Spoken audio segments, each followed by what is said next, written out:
And so we're going to turn over to them in just a second. You can clap. Yeah.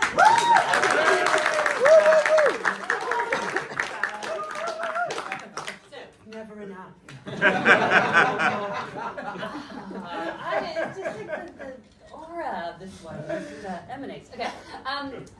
So yeah, we've only got about 25 minutes or so, and the time goes very, very quickly. I have lots of questions that I can bombard these two with, but it's much more interesting if you ask questions. So once I get the ball rolling, I'm going to start scanning, looking for questions in the audience.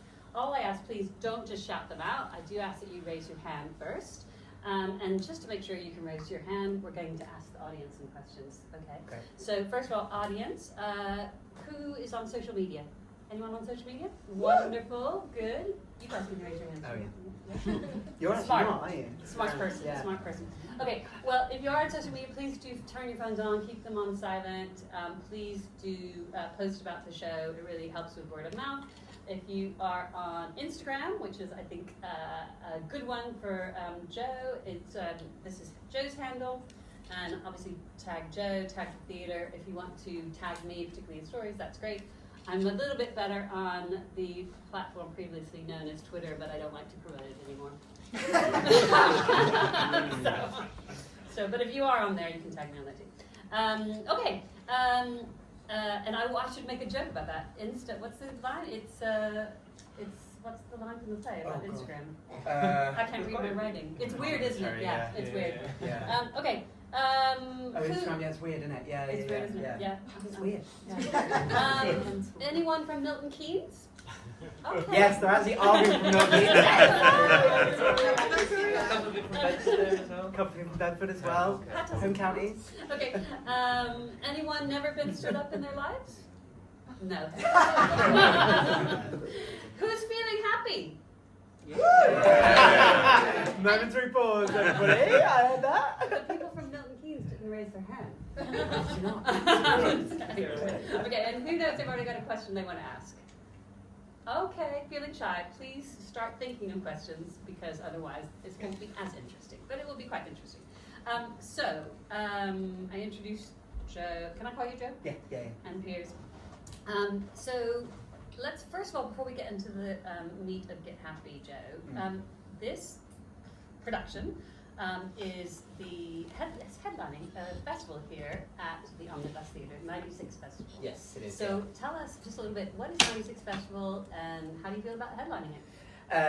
Well, it's very nice to be headlining it. It's very feels very special to be headlining it. It's very nice. And the 96 Festival is a celebration of queer-led and queer-focused work. So there are loads of amazing short runs and rehearsed readings and scratch nights and one-night performances, which are all sort of celebrating and focusing on different aspects of queerness. It's in its 10th year. It's named after a Pride festival, which I think used to be held on Clapham Common. And yeah, it's just great. It's like such a buzz in the building around it. It's been really, really nice.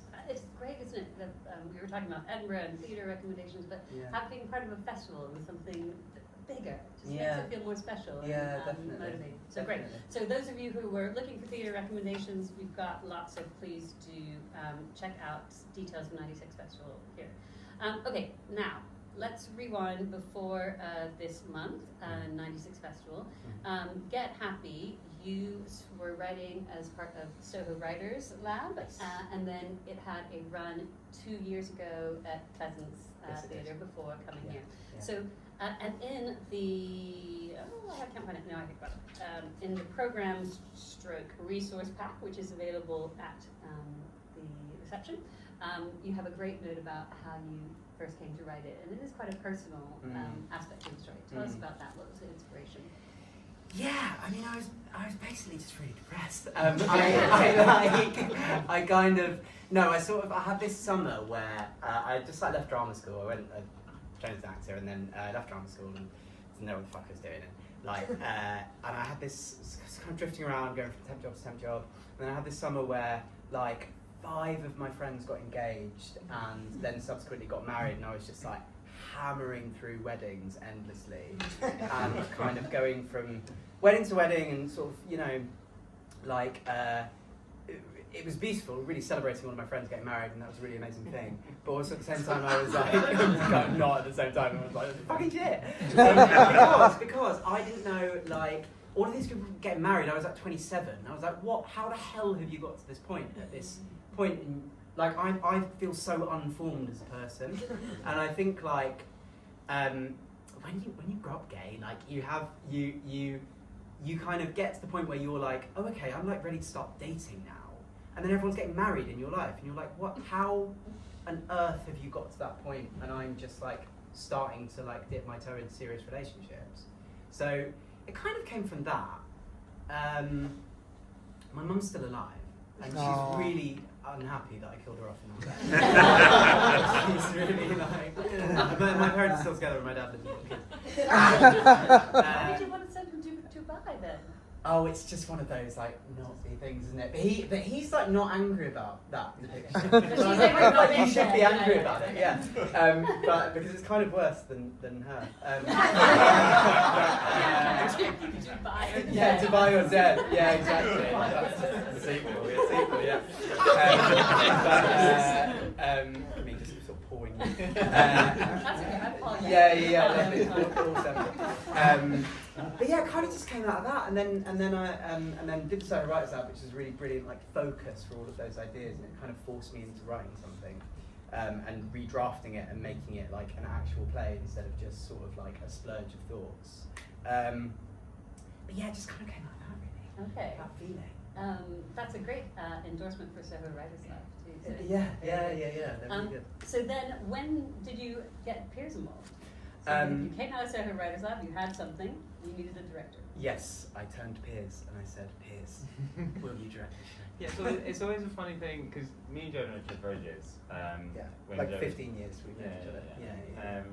And when your friend who's an actor gets in contact and is like, I've written a play, it's usually not a good experience. When he was like, can you read it? I was like, and it was just brilliant. I was blown away by how good it was, and you know what you see today is so much of that is on the page, and also because I know Joe so well, like reading it, I was like, it's just Joe, and like I couldn't imagine anyone else doing it, which I think is a real testament to, you know, that's a good thing. Like we don't want anyone else to do it as well. Well, that's so funny. That's one of my questions actually. We were straightforward though, but I mean, does that limit the future of the play, or do you only ever want to play this play? You really don't want anyone else to do it. Yeah, never mind. No, it's such a fun piece. It is so fun, but no, I think that I'd love a world in which other people could play it. I mean, first of all, I'm not 29 anymore. Secret for you, I'm a couple of years beyond that. Not that I look it. Great skincare, daily moisturising. But you know, I've probably got a couple of years before I have to age up the character again. I mean, the character was originally like 27, and then COVID happened, and I was like, bump that up. Like London inflation and age inflation. yeah, totally. The room that Ella rents was much cheaper when I first wrote it. And there must have been other updates from 2023, so that was not long after ChatGPT was first released, November 2022. You had a little bit of AI world domination. Alexa being much more sentient than probably she was then. Yeah, we did go a bit harder on that this time, just because like, just because like the conversation had moved so quickly. It sort of felt a bit, what's the word? Basic to just say. Do you know what I mean? Like you kind of have to make it into a bit of a joke, didn't we? But yeah, no, I'd love for other people to play this one day. But I'm loving doing it. Yeah. I'm so tired all the time. Honestly, I'm so tired all the time. But in a good way. Do you know what I mean? Like I feel like I've been to the gym every night, which is nice. That is good. Well, you mask it well. But another thing, Piers, as a director, I really would love to hear from you about is that with one-person shows, it's never just one person. You know, we as an audience see this person doing an incredible performance, but there's so much more behind that performance. Tell us a little bit about the fantastic creative team that you've assembled and the contributions that they make. Yeah, I mean, what you see. There's a lot of people. Like there's loads of people involved. I mean, even just Katie Paddock, who's in charge of like all of the tech stuff that you see happening like It in is the moment. incredible. She is incredible. There are like 400 odd cues in this show. Well, it's so amazing. There is a lot going on, so Yeah. I was thinking the timing Incredible. is impeccable. But yeah, like I'm not going to name them all off, but there's like a huge crew who do this, whether that's 2 designers, 2 movement directors who've contributed at different points. Lighting, sound, like it's a huge team, and then all the production team who make it happen as well. Like Joe, the producer, who's here as well, and there's so many people that pick this up, and you know, for me and Joe, when we were getting a rehearsal room for free and just like doing little odd bits here and there, and thinking maybe one day we'll do a scratch. It's kind of amazing that all these people have like done this and believed and invested, and we pay them, so they do it. It feels, I think when it's a one-person show, it does feel kind of amazing that everyone gets really behind this one idea, one person, and really just believes in it. And it's been so much fun. I've enjoyed every minute. Very good. Okay, audience, how are you feeling? I'm looking for hands. Yay! Well done. Yeah, Very wise thank guy. you so much. I just turned 29, so it's like so nice. So triggering.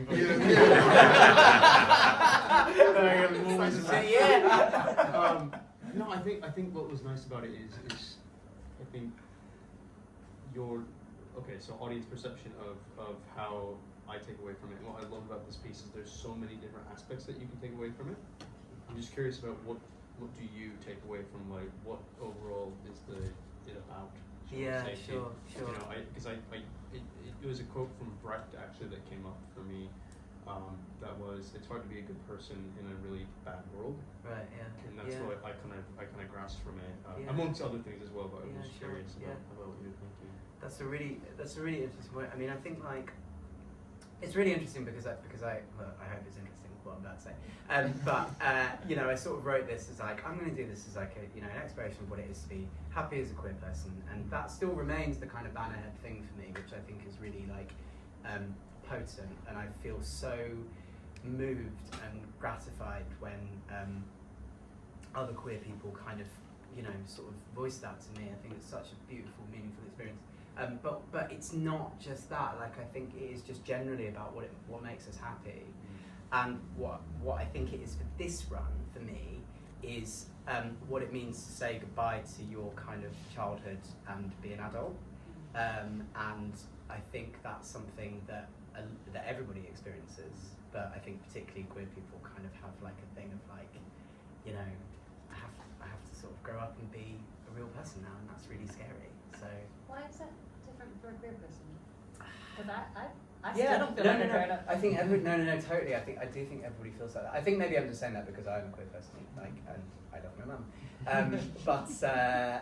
But I think there is, I don't know, maybe that isn't true. Maybe it isn't particularly acute for queer people. It's not, you're right. It's just for everybody, isn't it? Everybody finds it hard to grow up. I think I I don't have any children, and I think that whether you're queer or straight, that from my conversations with friends and family who do, is about becoming a parent, that somehow that makes you perhaps feel more of a grown up than we do without. I don't know. I'm psychoanalyzing myself here on stage, and that's not very good. Okay. I do want to talk about that really great scene though, when you go back to the childhood home. Because I read the script and I was still unprepared for how you staged that, which was really beautiful and so metaphorical, because you're talking about shadows and we're seeing our own long shadows projected onto the stage. Piers, was that your idea to stage it in that way, and with the really evocative sound on the microphone as well? I think I don't remember there being like one moment where like the idea all came together, but it's lots of sort of little ideas on the way. And I think we always knew we wanted that moment to be different and intimate. And we played with mics a lot during the show, and it's just a really good way of allowing the audience to feel like they're closer to Adam than they have been throughout the rest of the show. And to allow us to do that performance with there being the person in the house and Adam without Joe having to perform to people, he can just switch. And because we felt like at that moment we didn't want it, the whole way through, Adam has been performing something, and we wanted just to take all of that out in that moment. And then the image on the stage, I mean, it's interesting. Lots of people said lots of different things about what they saw. Like some people thought it was scary, like a man in a window kind of thing with the shadow, and yeah. Very cool. And then some people have seen it as like almost like a Peter Pan thing, like the shadow like that. I think really is we haven't been that smart. I think we just wanted to take him off for a bit and give you some space. I do have to say that I think Piers being very humble in that so much of this process and so much of this show he has sculpted so unbelievably and has contributed so amazingly to so many ideas. And I actually remember it a little bit differently to you, which was that you were like, I think we should do this thing, and I was like, no. Because I was holding on to it too tightly, and you were like, just have a go, and then I did it, and I was like, okay, it's really good. And there are so many moments like that in the rehearsal process where Piers is like, I think I've got this idea, and I'm like, absolutely not. And then he does it. Because Piers is fucking genius. Yeah. So like, he honestly, like, the show would be nothing without for you. like, yeah. But I do just have to say that because that Because was, he sat next to you. yeah, exactly. But it's a beautiful moment. How many characters do you play? You totted them up. Oh God, I think there's like 20. I think, yeah. So good. Okay, and we have more hands. I think there is one right at the back. Yep. Right, Well, you. Yep. With yeah, I mean, congratulations. Oh. It's like it has such a beautiful trajectory and like rise and fall. Thank you. Like it's really phenomenal. Thank you. I did want to ask about like the timeline because like it's like 3 days, but it's like a year. It's like it's your job with beautiful gamut of white women there. I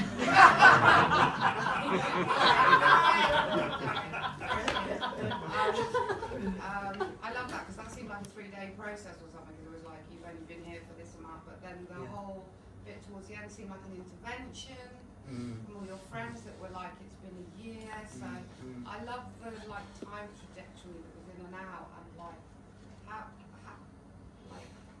how did that look as a construct for you? Like is that is it a year? Is it 3 days? Is it like is it an emotional year? Is it like Sure. what's the time? What is the It's really good. Yeah, so the sort of the physical timeline is Monday to Saturday.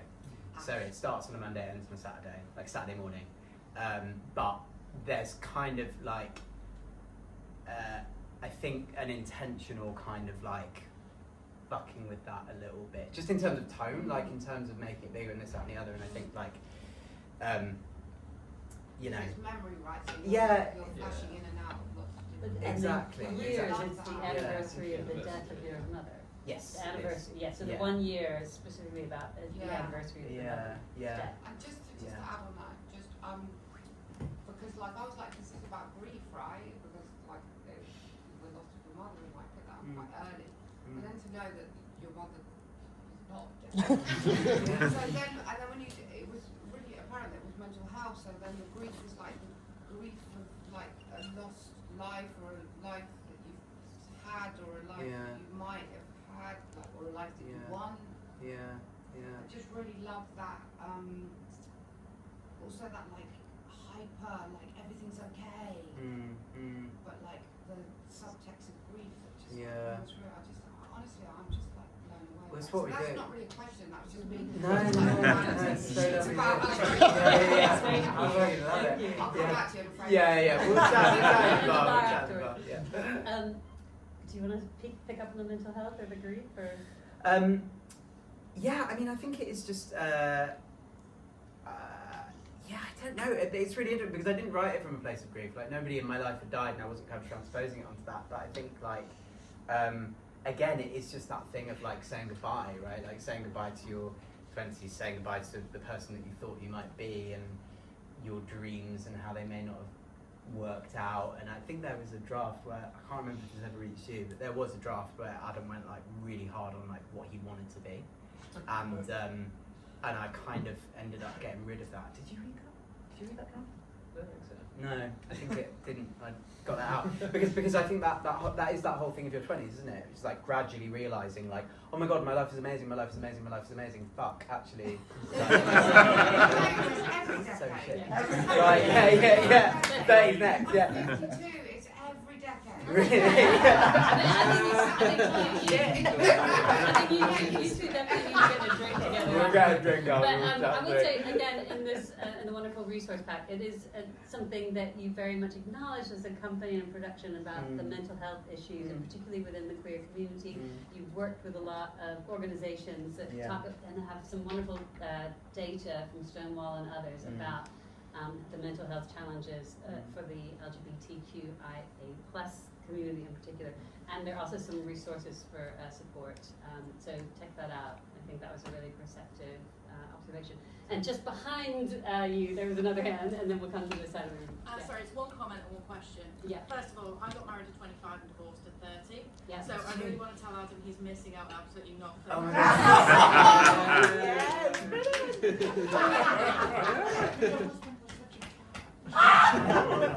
This is very personal discussion. Something out. Right. And then the question is, with that in mind, is there any scope to sort of revisit Adam? Because you talked about aging out of this particular version of him.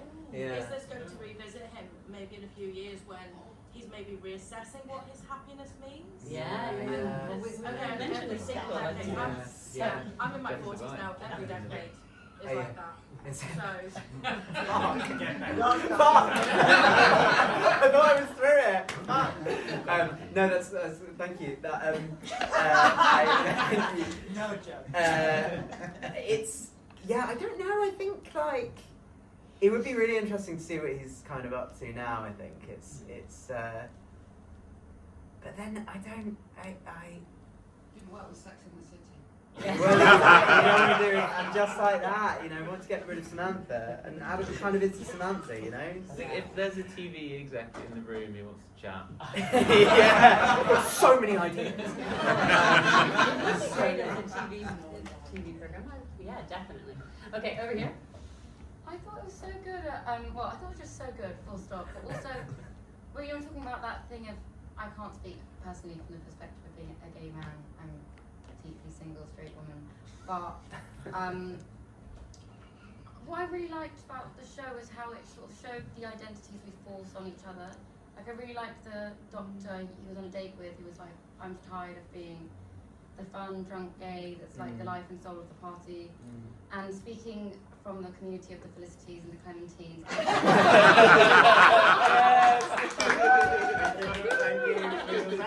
was quite glad to see representation there. I just felt like they also had that, like, they're forcing you to be fun, and they're forcing themselves to be fun, and they're probably all deeply depressed as well. Yeah, that's the only thing that's actually real in the whole show. Yeah. Is those girls. Like, I worked in an office with those girls for like 6 months. Yeah. Oh, that's awful. Yeah, and they were like, I worked in this touring agency in Knightsbridge, and I was like a little grub working there, and I'd come in and they'd treat me like absolute shit. And they were all called. But they were all called like Felicity, Clementine, Beatrice, Dorothea. Like I've never seen wealth like it, and I was like, what the fuck is going on?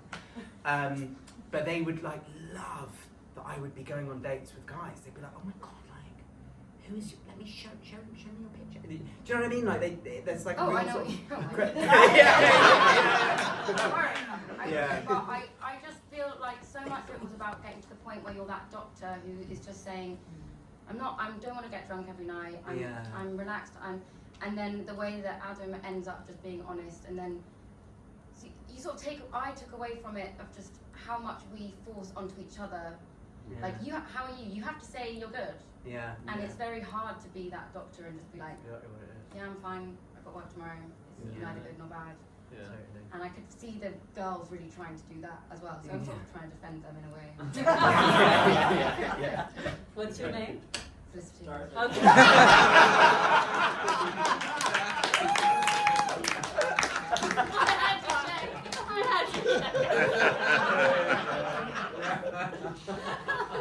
I think I agree. I think that scene is my favourite one with the Northern Doctor in the whole play, and because I think it's the only time that he's truthful, that Adam's truthful, or the only time he allows himself to be himself with another person in the whole play.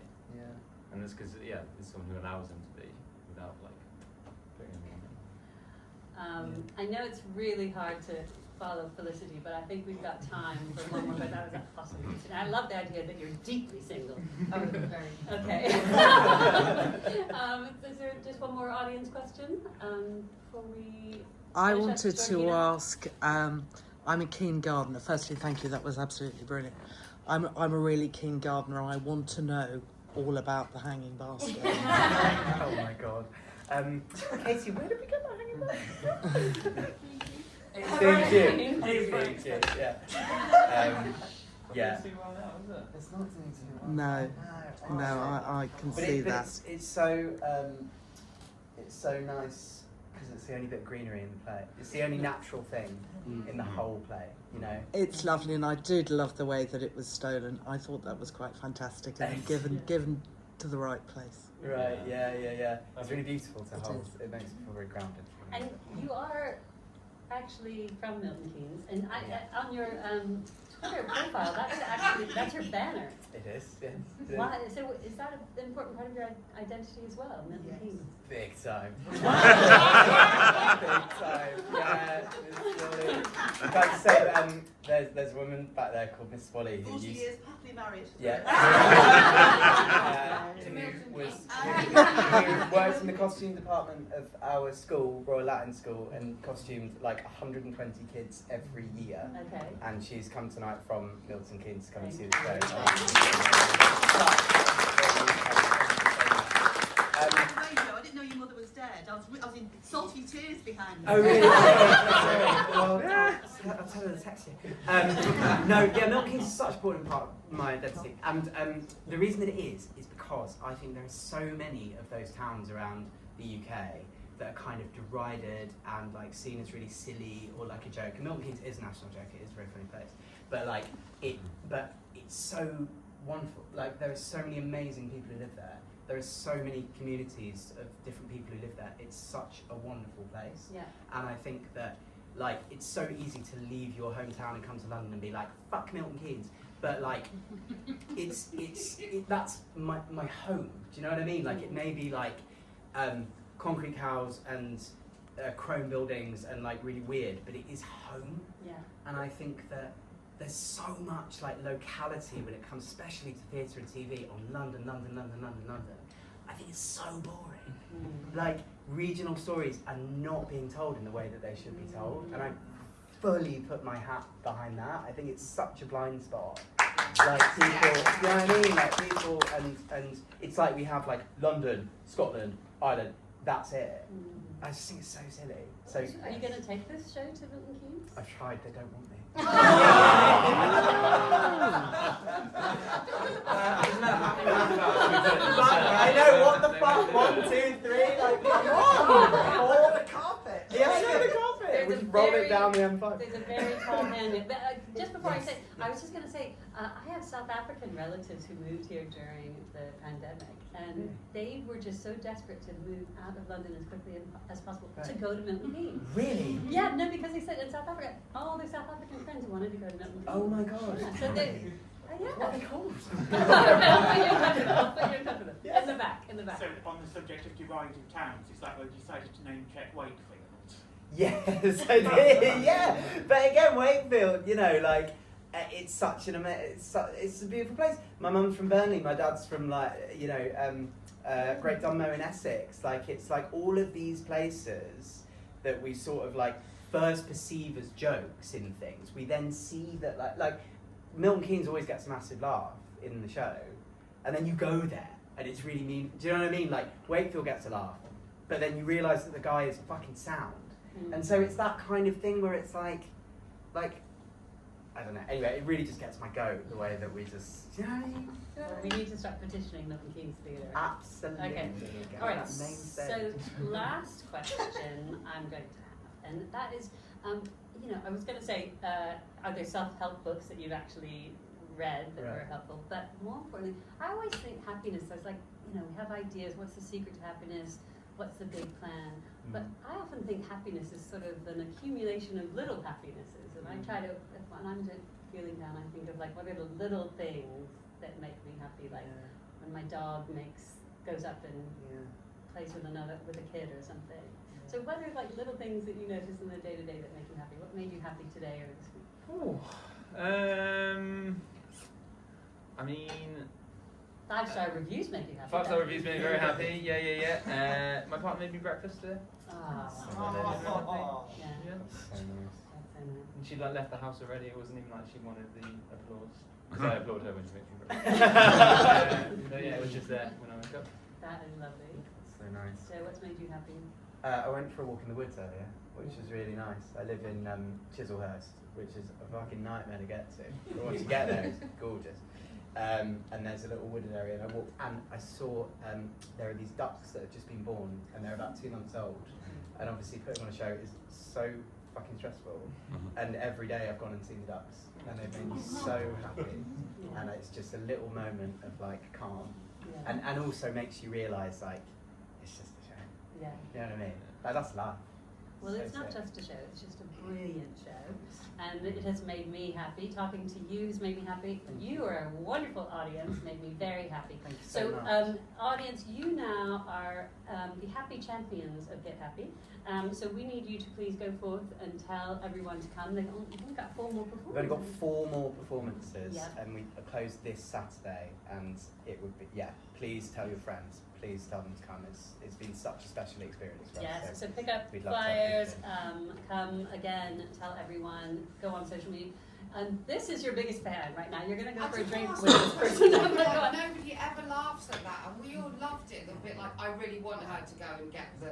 Oh, really? Yeah, it's a great line. Thanks, though. Thanks. No one ever laughs at that, and we all like, that was just It so was hilarious. like there was a second, and then we got it, and it was like. Thanks. I love Thank you. how we're talking about ourselves as an Yeah. because we are the best audience, right? Yeah. And we got that. Thank you. Yeah.